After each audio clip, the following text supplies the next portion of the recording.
National press club के अॻियां जेको आहे साफ़ बिरादरीअ जो एहतजाज आहे जेको ताज़ो जेको शहीद नसरुल्लाह गाॾाई जेको आहे सो हुननि खे शहीद कयो वियो आहे।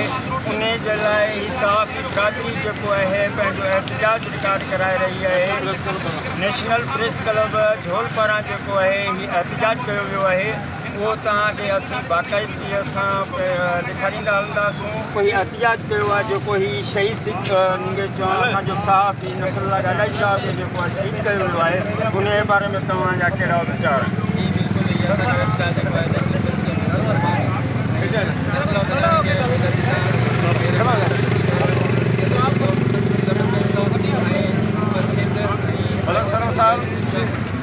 ये जो आज नेशनल प्रेस क्लब जोड़ की जानब से एहतजाज हो रहा है,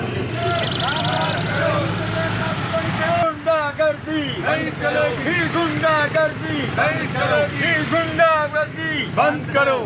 पुराणो सीनियर साहब भी मौजूद है। ख़ानमोन खस्केरी खां भी असां जेको आहे सो वठंदासीं। असांजो शहीद नसरुल्लाह गाॾाई साहब जे बारे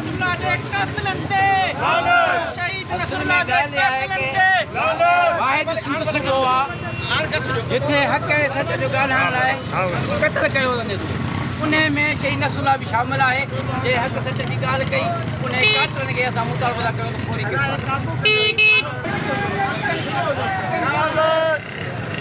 इन्हनि सरदारनि ते इन्हनि भोतारनि ते साफ़ जे कातलनि ते साफ़ जे कातलनि ते शहीद नसरुल्लाह जा कातिल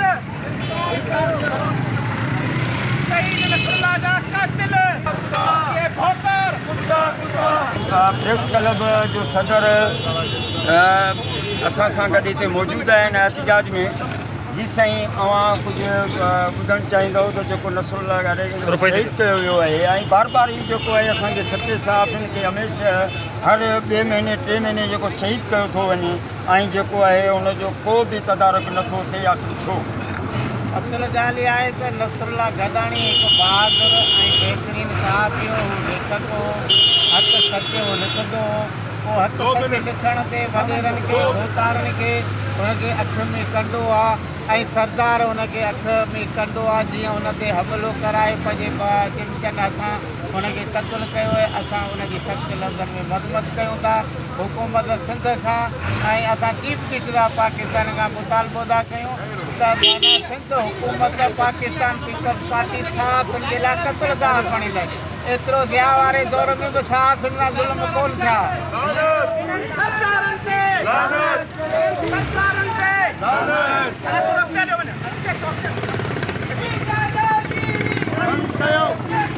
हिन वक़्तु असां झोल थाणे जे गेट ते मौजूदु आहियूं जेको हीअ साफ़ी बिरादरी जो एहतजाज हुयो ऐं उहो जेको आहे हिते असां जेको आहे थाणे जे अॻियां जेको आहे एहतजाम कयो।